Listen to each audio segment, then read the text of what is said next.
आखिर किस हद की निर्दयी है मोदी सत्ता, किस हद की बेशर्मी समाई हुई है। आखिर इस देश के गरीबों, मिडिल क्लास के लोगों का दर्द इन्हें समझ क्यों नहीं आता। आप कहेंगे कि ऐसी बातें क्यों, तो खुद ही देखिए। दुनिया में क्रूड ऑयल की कीमत जबरदस्त तरीके से गिर गई है। यानी कच्चा तेल जो कि पिछले दिनों $110 प्रति बैरल तक पहुंच गया था, अब वो गिरते गिरते 80 के नीचे आ चुका है। जब महंगा हो रहा था तो खुद प्रधानमंत्री भाषण देने आ गए चुनाव के बाद और कीमत बढ़ाने की जमीन तैयार करने लगे। अब जब इतना सस्ता हो चुका है तो मिस्टर इंडिया की तरह आउट ऑफ कवरेज हो गए हैं। किसी की जबान तक नहीं खुल रही कि सस्ता तेल जनता को कब मिलेगा। अब इस हरकत को यदि आप निर्दयता, बेशर्मी और बेहयाई का नाम न दें तो क्या कहें। इसी के साथ अमेरिका ने ईरान को 60 दिन तक अपना कच्चा तेल भेजने की छूट भी दे दिया है। यानी अगले 2 महीने तक ईरान अपना कच्चा तेल जम के पूरी दुनिया में बेचे और दुनिया के तमाम देश खरीद सकते हैं। यानी जल्द ही क्रूड ऑयल की कीमतें और ज्यादा गिरने वाली है जब ईरान वाला तेल मार्केट में उतरेगा। मगर मोटी चमड़ी सरकार को कोई फर्क नहीं पड़ता। जब महंगा हो रहा था तो वसूली जनता से की गई, अब जब सस्ता हो चुका है तब भी जनता से वसूली करके अपना और सेठों का जेब भरना है। आइए आज इस तेल संकट पर थोड़ा सा गहराई से चर्चा करते हैं और उन मुद्दों को छूने का प्रयास करते हैं जिन पर चर्चा बिल्कुल नहीं होती या तो बहुत कम होती है। जैसे कि युद्ध से इस तरह से तेल संकट पैदा होने की स्थिति में भारत कभी भी फंस सकता है, कभी भी होर्मुज जैसे स्ट्रेट बंद किए जा सकते हैं और भारत की अर्थव्यवस्था, हमारा आपका जीवन संकट में पड़ सकता है। तो इससे बचने का उपाय क्या है, बात तेल की हो चाहे गैस की। हम समझने का प्रयास करेंगे कि किस तरीके से इतिहास में ऐसी कई शुरुआत भी की गई जो भारत को ऐसे संकटों से बचा सकता है। वो शुरुआत अगर पूरी हो गई होती तो आज ऐसा संकट तेल गैस का भारत में नहीं आता। लेकिन कभी विदेशी दबाव में तो कभी बड़े बड़े धन्ना सेठों के फायदे के लिए सरकारों ने मजबूत फैसला नहीं किया। कई बार तो कदम आगे बढ़ा के पीछे हो गए। इन सब के बीच पाकिस्तान हीरो बना हुआ है, कैसे बना हुआ है उस पर भी बात करेंगे। चर्चा ये भी करेंगे कि जब ज्यादा बड़े दुश्मन चीन से घाटे का व्यापार हम कर सकते हैं तो छोटे दुश्मन पाकिस्तान से मुनाफे का व्यापार क्यों नहीं। आखिर कब तक हमारी सरकारें, खासकर मोदी सत्ता, पाकिस्तान को दुश्मन दिखाकर उससे लड़ने के बहाने जनता का नुकसान करवा के वोट के लिए अपना फायदा लेती रहेगी। ये बात सुनकर आपको अजीब लग रही होगी, इसलिए राजनीतिक विश्लेषक संजीव पांडे के साथ हम जो चर्चा करने जा रहे हैं जरा उसको धीरज के साथ सुनिएगा, धीरज धर के। ऐसी जानकारी मिलने जा रही है जो शायद ही कहीं और मिले और खोजने पर मिले। मसला यह है कि कई बार गहरी और ठोस जानकारी पाने के लिए धीरज धरना पड़ता है। बातचीत थोड़ी लंबी है इसलिए आराम से सुनते जाइए और साथ में अपना ज्ञान भी बढ़ाइए। विश्व व्यापार और जियो पॉलिटिक्स को भी समझने का प्रयास करिए। तो आइए शुरू करते हैं। स्वागत है सर आपका लोकहित इंडिया पर। अभी खबर आई है कि ईरान को अमेरिका ने 60 दिनों के लिए छूट दिया है अपना तेल वगैरह विदेशों में बेचने के लिए। अब तक जो सैंक्शन लगा था, यानी ईरान अपने ईंधन को बेच नहीं पा रहा था खुले तौर पर। कुछ देशों को जैसे चीन वगैरह ले पाते थे क्योंकि उनके पास असली में 56 इंच था और हम लोग नहीं ले पा रहे थे। तो अब सवाल यह है कि आने वाले वक्त में जो क्रूड ऑयल है उसकी कीमत और ज्यादा गिर सकती है। पहले ही वो गिर के लगभग $78 प्रति बैरल तक पहुंच गई है। तो इसका फायदा आम जनता को कब तक मिलने की उम्मीद आपको लग रही है, मिलेगा भी या फिर सारा फायदा सेठों और सत्ता को चला जाएगा? पहला सवाल तो ये है। इसके बाद एक महत्वपूर्ण मसला ये है कि जिस तरीके से आए दिन कभी भी कोई भी युद्ध शुरू कर देता है तो जो ऑयल रूट है जहां से तेल आता है, ये जब इस तरह से ब्लॉक होता रहेगा तो कभी भी भारत संकट में आ सकता है, कभी भी हमारी अर्थव्यवस्था को चोट पहुंच सकती है। इससे बचने के लिए उपाय क्या है भारत के पास?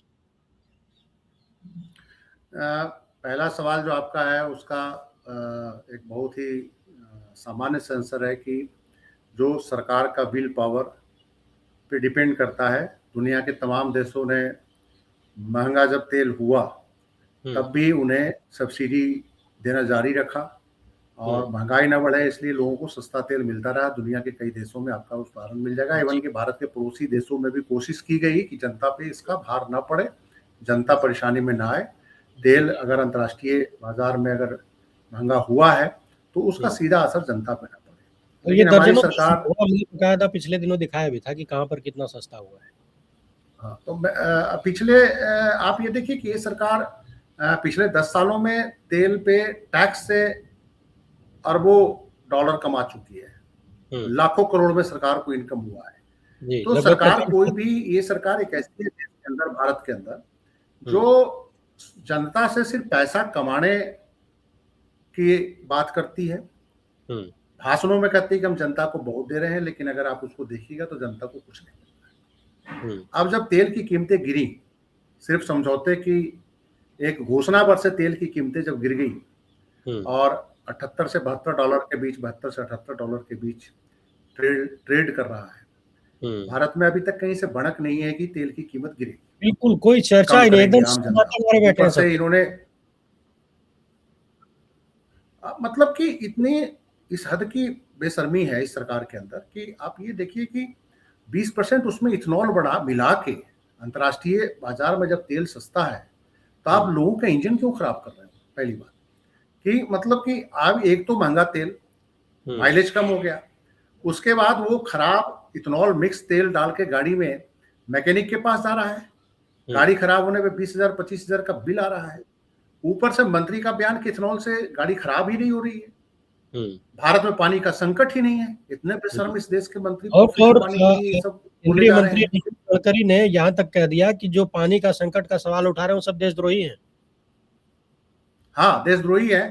उनको ये पता होना चाहिए कि पानी के संकट के कारण है हम लोग देशद्रोही हो गए। नहीं, आप ये देखिए किससे पता चलता है कि सरकार में मंत्रियों के ज्ञान, सामान्य ज्ञान कितना है, और सामान्य ज्ञान अगर है तो सामान्य ज्ञान होते हुए भी अपने प्रॉफिट्स के लिए वो क्या कर सकते हैं, किस हद तक गिर सकते हैं। पंजाब में पिछले 50 साल से, हरियाणा में 30 सालों से कहा जा रहा है कि पानी का संकट बढ़ रहा है। आप लोग धान की खेती खत्म कीजिए, एग्रीकल्चर को डाइवर्सिफाई कीजिए, ऐसी खेती कीजिए जिससे पानी की कम खपत हो। कई जगह गन्ना की खेती इसीलिए रोकी गई कि पानी, गन्ना में काफी ज्यादा पानी की खपत होती है। लेकिन एक मंत्री कह रहे पानी का संकट ही नहीं है। जिस राज्य से आते हैं नितिन गडकरी, वहां का बहुत बड़ा एरिया जो है भारी पानी के संकट से हमेशा हर साल गुजरता है, सूखा पड़ता है। बिल्कुल, और इसकी वजह से तमाम लोग देखिए, अब आप देखिए ना कि किस तरह के मतलब कि बेशर्मी की सारी सीमाएं लांघ रहे हैं। मतलब कि कोई इन पे असर ही नहीं है। ऐसे लग रहा है कि अमृत तो लेके आए हैं, ऊपर कभी जाना ही नहीं है इनको। इस लेवल की जो बातें हो रही है, और मुझे लगता है कि जनता अब मतलब कि इनकी बातें सुन सुन के अब इनको लग रहा है कि वाकई में उन्होंने बहुत भारी गलती करी। कैसे कैसे लोगों को उन्होंने वोट दिया और कैसे कैसे लोगों को चुन लिया है।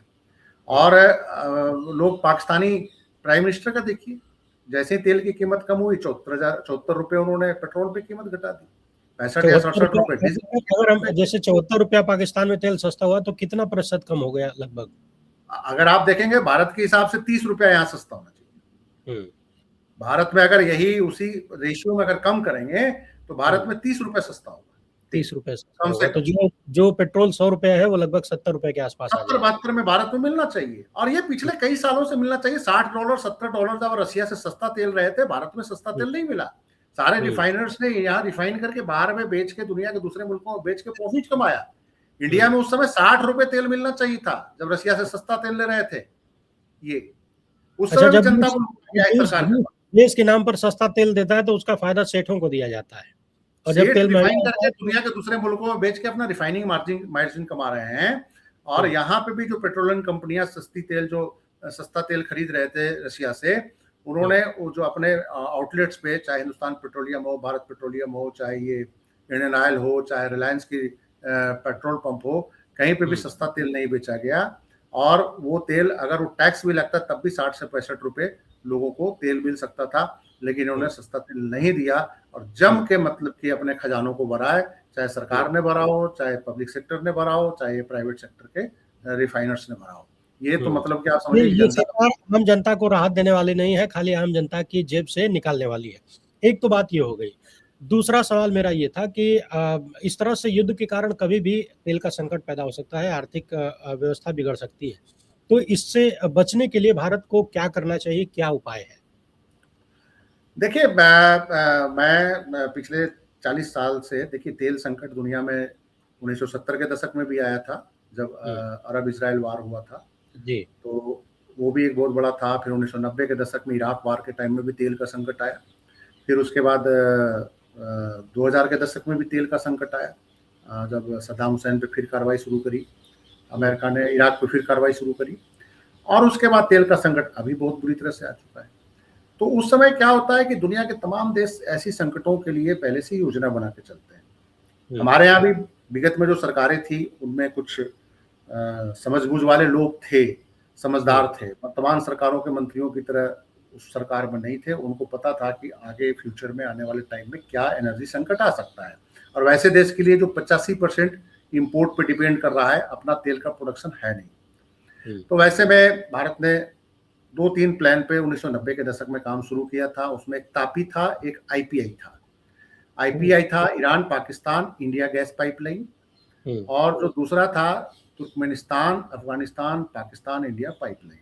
कि कभी भी कोई तेल का संकट हो, क्योंकि देखिए चाइना, मैं इस बीच में चाइना को इसलिए ला रहा हूँ ये तेल संकट और ये जो उसके लिए कि तेल के संकट कई कारणों से आ सकते हैं। वार आ जाए, वार एक बड़ा मेजर कारण होता है तेल संकट आने का जी। उसमें क्या होता है कि जो शिपिंग रूट से जो तेल आता है, एक दुनिया भर में शिपिंग लॉबी भी काम कर रही होती है, तो शिपिंग रूट अगर कोई ब्लॉक करे, पहले से ईरान पिछले 50 साल से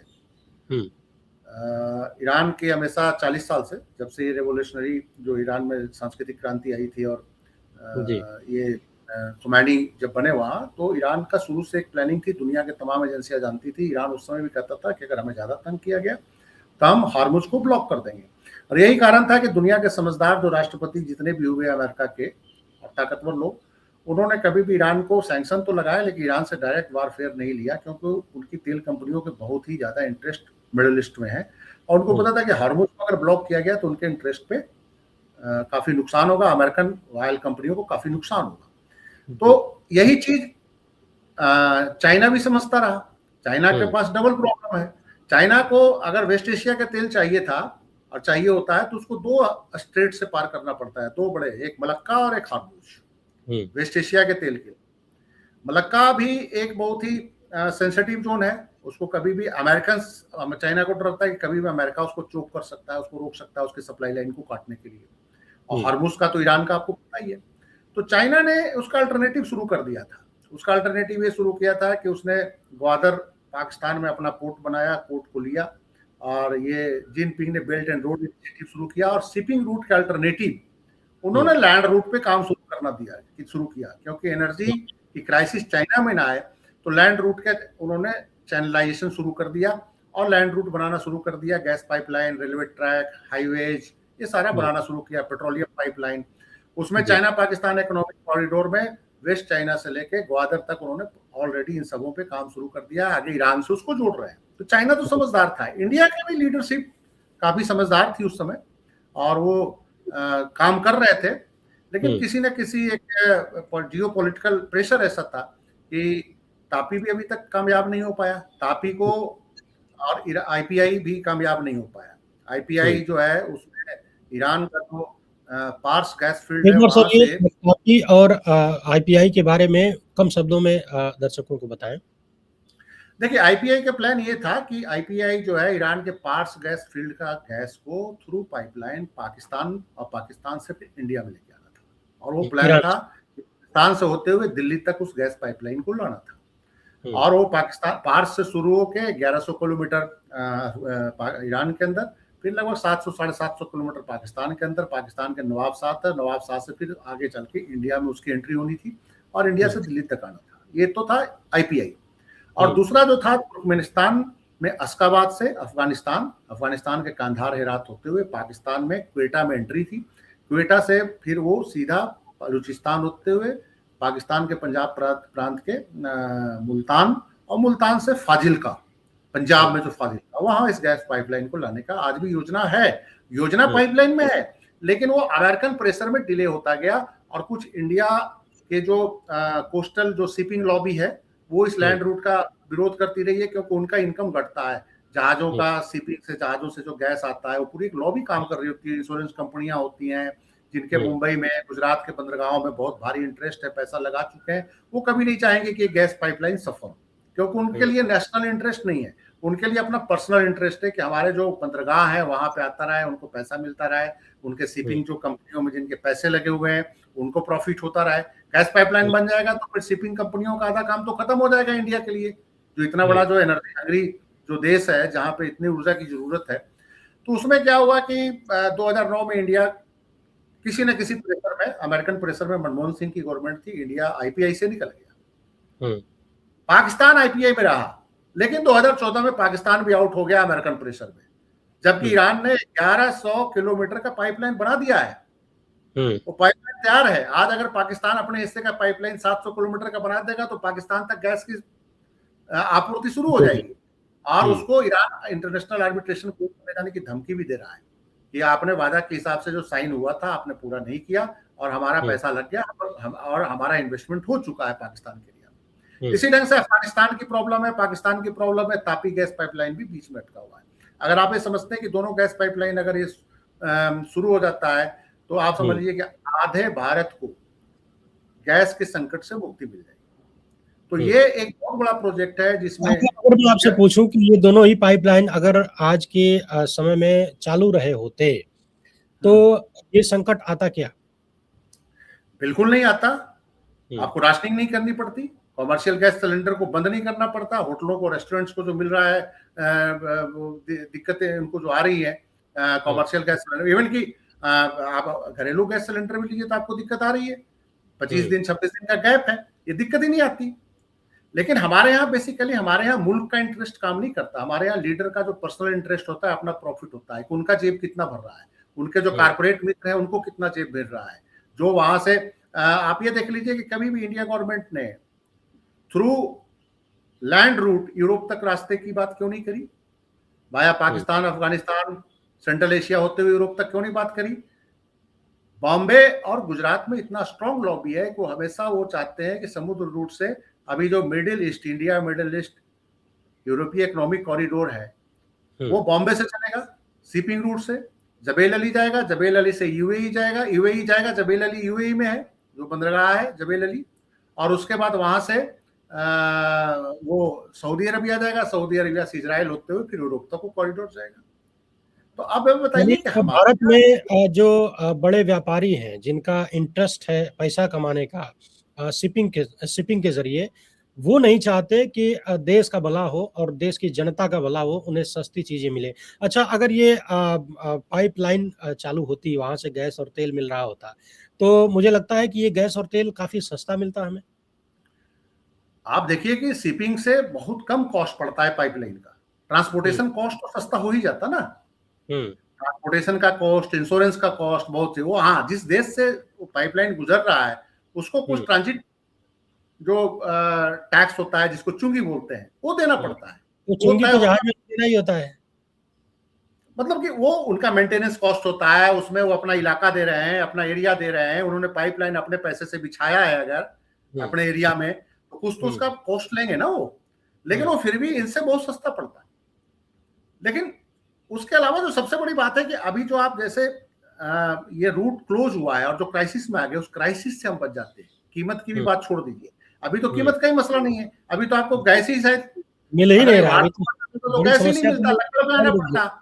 जी जी, कई जगह शहरों में लोग पीजी के अंदर लकड़ी से खाना बना बना के बच्चों को खिला रहे हैं, गैस सिलेंडर ही कॉमर्शियल उनको नहीं मिल रहा है। तो ये संकट से इससे निर्माण क्षेत्र में बड़ा असर हुआ है, निर्माण क्षेत्र में बड़ा असर हुआ है, जैसे टाइल्स वगैरह बाजार में मिल नहीं रही है जी।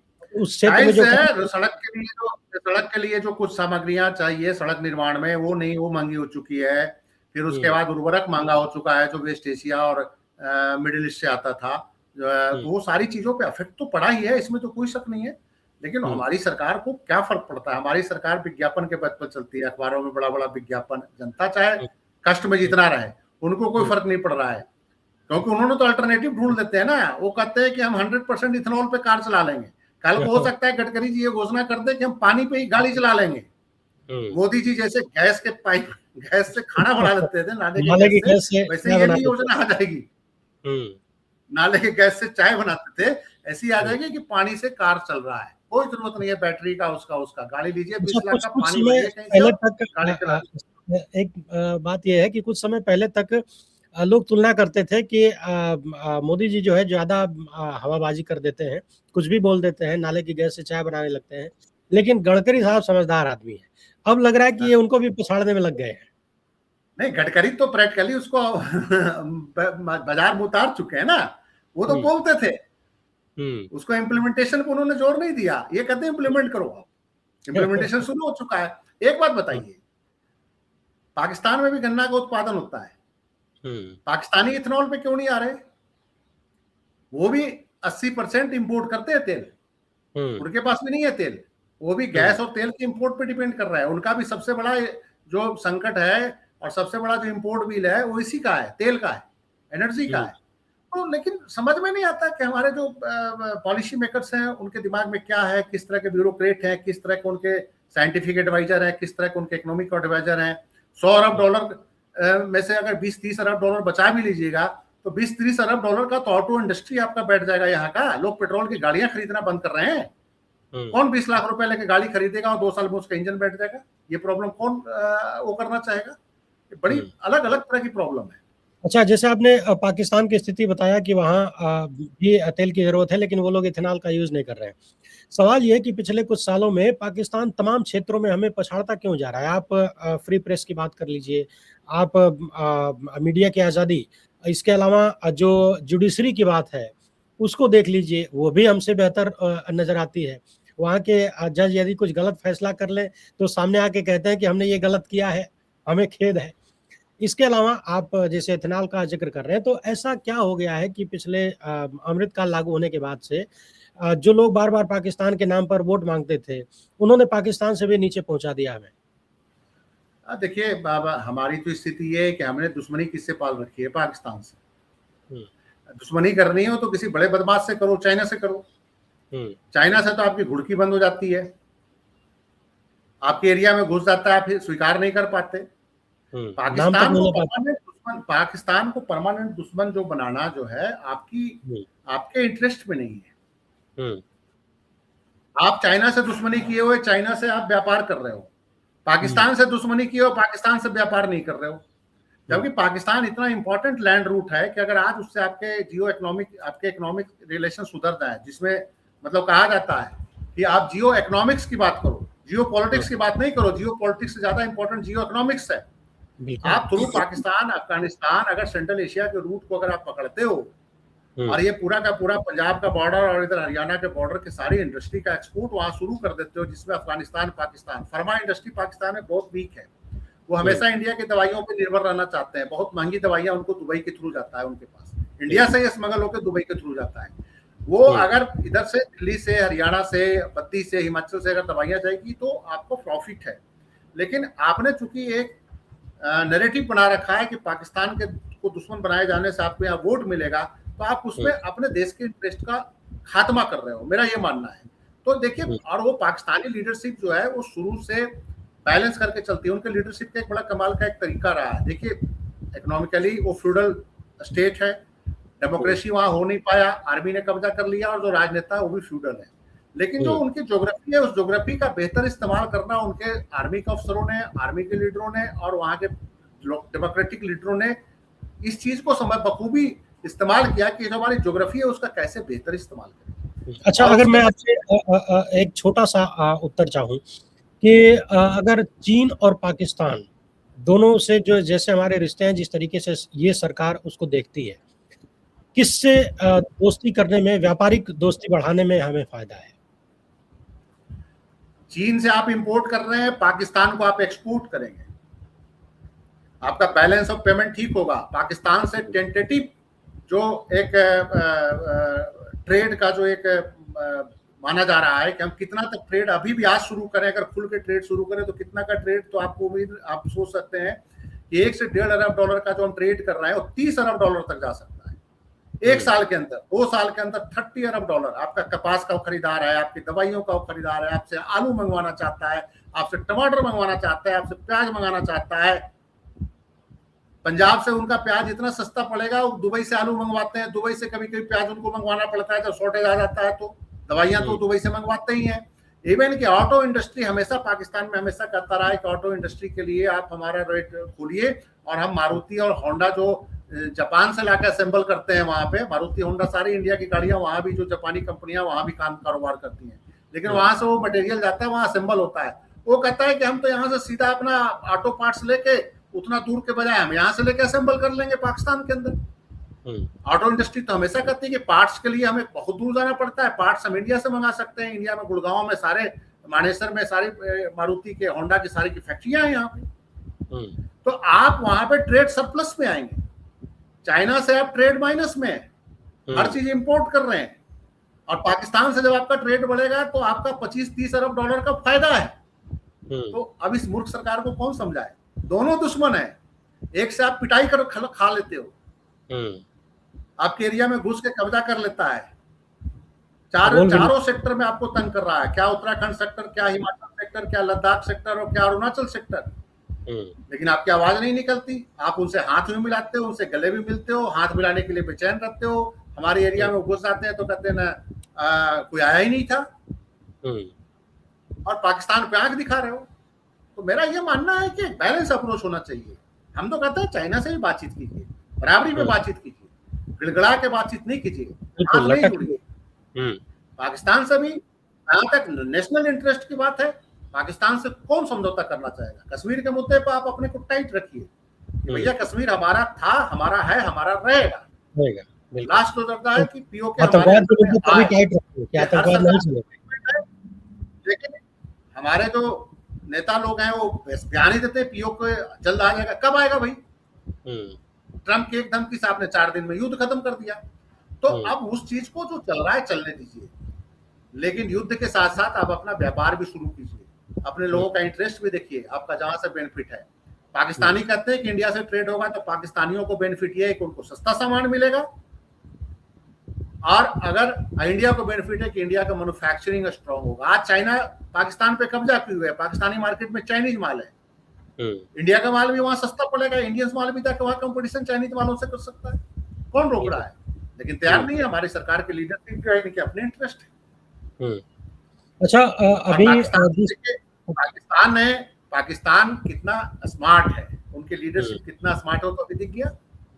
हमारा विदेश मंत्री उनको दलाल बोल रहा था। अगला सवाल यही करने वाला था कि जी, अभी जिस तरीके से पाकिस्तान और वहाँ के प्रधानमंत्री दुनिया में हीरो बन गए हैं, और भौकालबाजी करके भाषण दे के नहीं, अपना काम करके, काम से, मतलब उनको प्रचार करने की जरूरत नहीं पड़ी कि फोन करके युद्ध रुकवा दिया।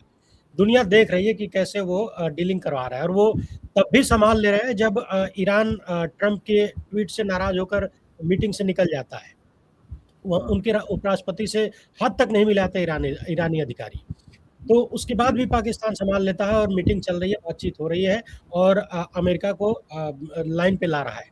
तो इन सब के बीच पाकिस्तानी पीएम किस तरीके से हीरो बने हैं और हमारे वाले कहाँ अटक गए, इस पर जरा मैं आपको एक सिंपल जियोपॉलिटिक्स समझा रहा हूँ। ईरान ने जब इतना लंबा वार को कंटिन्यू कर दिया तो अमेरिकन कारपोरेट में बेचैनी हो गई। उस बेचैनी का कारण था कि अरबों डॉलर का इन्वेस्टमेंट वेस्ट एशिया में अमेरिकन ऑयल कॉर्पोरेशनों का, तेल कंपनियों का है, और तेल की आपूर्ति बाधित होने से उनको नुकसान हो रहा था। सेकंड, जेड कुशनर जो ट्रंप के दामाद हैं, उनके अरबों डॉलर के कारोबार हैं वेस्ट एशिया में, और वो ऐसे बंदे हैं जो इजराइल और सऊदी अरब को नजदीक ला रहे थे, यूएई और सऊदी अरब को नजदीक ला रहे थे, अब्राहम अकॉर्ड का करवा रहे थे। वो परेशान हो गए, ये तो बार लंबा खिंच गया तो हमारा तो सारा धंधा चौपट हो जाएगा। अब इन सारे धंधेबाजों ने देखा कि मामला सुलझाया कैसे जाए, तो उनको जो सबसे बेस्ट मेडिएटर कौन मिला? पाकिस्तान मिला और कतर मिला। पाकिस्तान के गुड ऑफिसर्स इसलिए इस्तेमाल किए गए कि पाकिस्तान का ईरान से बहुत बड़ा बॉर्डर लगता है, और पाकिस्तान एक ऐसा देश जिसका सऊदी अरब के साथ एक मिलिट्री पैक्ट है नाटो के तर्ज पे, कि दोनों पे अगर किसी एक दूसरे पर अटैक होगा तो दोनों एक दूसरे को सैन्य मदद करेंगे, सीधा युद्ध में कूद जाएंगे, उनके ऊपर अटैक माना जाएगा। मीन्स कि पाकिस्तान पे अगर अटैक होगा तो सऊदी अरब पर अटैक माना जाएगा, सऊदी अरब पर अटैक होगा तो पाकिस्तान पर अटैक माना जाएगा।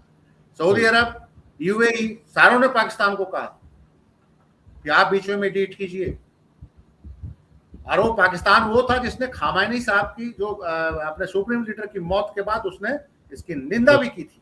हमारे वाले तो 5 दिन तक बोले नहीं, बोले 5 दिन के बाद भी क्या बोले। ऐसे में हालात ये हो गया कि दिल्ली को पूछने वाला दुनिया के किसी देश की राजधानी में आज की डेट में कोई नहीं है। हम जाते हैं, हाथ जोड़ के खुद जाते हैं। यानी विश्व गुरु बनाने का दावा था, और हालात ये है कि पूरी दुनिया में दिल्ली की सत्ता को पूछने वाला कोई नहीं है। आपके सामने है ना, ईरान का प्रतिनिधिमंडल इस्लामाबाद पहुंच गया, जेडी वांस तो इस्लामाबाद पहुंच गए, आपके सामने ही मीटिंग हुई है ना। इस पूरे शांति समझौते का जो आधार है उसकी बेस तो इस्लामाबाद बनाया गया। जिसको आप दलाल देश बोल रहे थे, वहां पे वो पहुंचे थे जिसको आप कहते हैं जी हुजूर, जी हुजूर, जी हुजूर, जी हुजूर, जी हुजूर 20 बार बोलते हैं अपने भाषण सामने खड़े होके। वो दलाल जो था वो मेडिएट कर रहा था आपके जी हुजूर और ईरान के बीच। बिल्कुल, एक्सीलेंसी वहां पहुंचे हुए थे। तो फिर वो उसको जिसको आप इससे पता चलता है कि आपकी विदेश नीति कितनी पुअर है। आपके विदेश मंत्री को यही नहीं पता कि किसको दलाल बोलना है और किसको क्या बोलना है। उस आदमी की इतनी समझ नहीं है विदेश मंत्री की।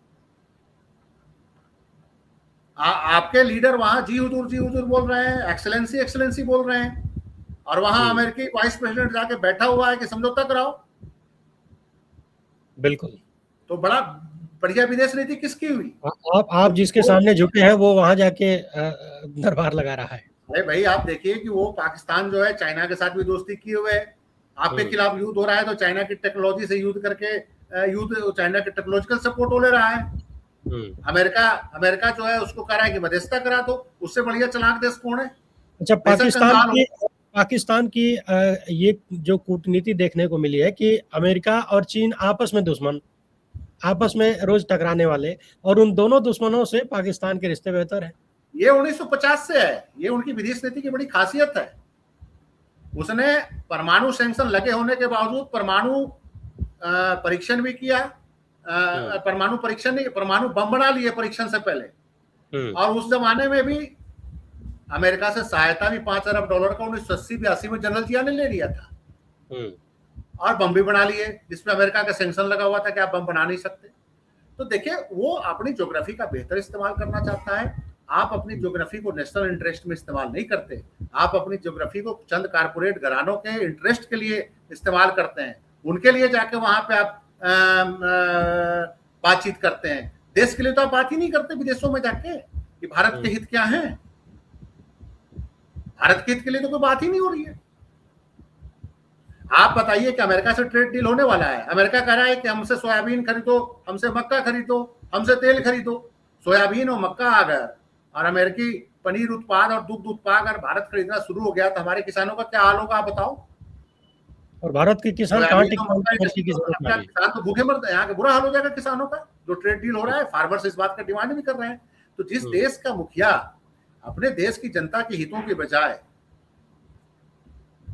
चंद कारपोरेट घराने की हितों की बात करेगा तो उस देश की क्या प्रतिष्ठा रहेगी दुनिया के किसी भी देश में। वो दूसरे राजनेताओं को भी पता होता है कि ये जो आ रहे हैं वो किस लिए आ रहे हैं।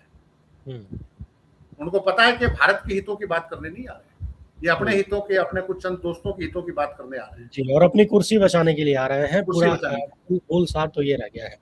बहुत बहुत धन्यवाद सर, आपने इस पूरे मामले को बड़ी आसान भाषा में हमारे दर्शकों को समझाया। फिर अन्य मुद्दों पर आपके साथ आपका समय लेंगे। तब तक के लिए नमस्कार।